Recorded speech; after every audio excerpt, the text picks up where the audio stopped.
السلام عليكم ورحمة الله وبركاته يا باشمهندسين، يا رب تكونوا بخير. معاكم الباشمهندس محمد دسوقي. هكون معاكم بإذن الله في سلسلة من الفيديوهات التكنيكال هنتكلم فيها عن اللايك كارنت. هنتكلم النهاردة عن النتورك ديفايس اللي موجودة في مجال اللايك كارنت، وهنقول ايه الفرق بين الهب والسويتش باختصار كده. الهب دوت انا دايما بقول عليه هو واحد بيروح مكان لأول مرة، فتلاقي نفسك عمال تسأل وتوه وتروح وتيجي عشان خاطر توصل للمكان اللي انت عاوزه. هو ده نفس النظام. الهب دوت عشان كان يبعت إشارة من ديفايس لديفايس آخر، كان هتلاقي بص الاشاره بتعدي على كل الاجهزه، عماله تروح وتيجي تروح وتيجي وهكذا لحد ما توصل للجهاز اللي انت عاوزه. فانت كنت قبل ما توصل للمشوار بتاعك كنت بتبقى رايح ميت من التعب، صح؟ نفس النظام. الاشاره عشان كانت توصل، دي كانت مشكله الهب، ان الاشاره عشان توصل من ديفايس لديفايس كانت بتوصل مش بنفس القوه اللي مبعوثه بيها، فبالتالي بتوصل ضعيفه جدا. الاشاره توصل ضعيفه للجهاز الاخر. تمام. دي كانت اول مشكله في الهب، ان هو اللي ما كانش بيحافظ على الاشاره اللي بتتبعت له. انما السويتش لا، السويتش دوت هو راجل راح مكان مره واثنين وثلاثه، فبالتالي هو رايح عارف هو رايح فين، فراح المكان دايركت. فبالتالي انت هتروح زي الفل يا باشا، انت عارف المكان خلاص. نفس او بص، يعني مثلا لو قلت هنا اشاره مبعوثه من الكمبيوتر دوت للطبعه دي، فهتلاقي بص الاشاره الحمراء هنا هتلاقي راحت دايركت على الطبعه، ما راحتش بقى على الاجهزه ولفت. هنا مثلا اشاره مبعوثه من الكمبيوتر ده للكمبيوتر ده اللي هي السوداء، هتلاقي راحت بص ماشي راحت على الكمبيوتر على طول.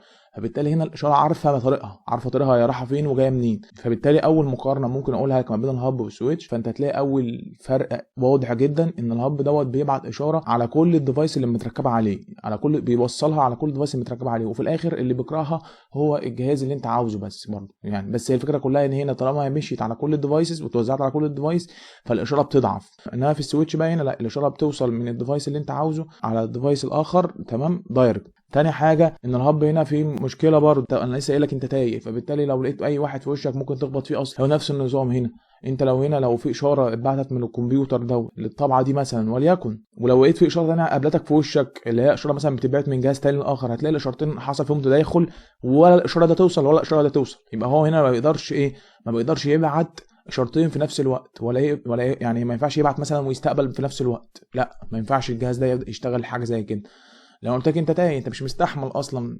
نفس النظام السويتش بقى، بس السويتش هنا العكس. السويتش بقى هنا لا، انت ممكن اهو هنا بعت اشارتين في نفس الوقت، خد بالك، بعت اشارتين في نفس الوقت، وممكن يبعت ويستقبل. هو اخره اشاره واحده يبعتها، ولو في اشاره اتبعتت في نفس الوقت من جهاز للاخر هتلاقي الدنيا باظت.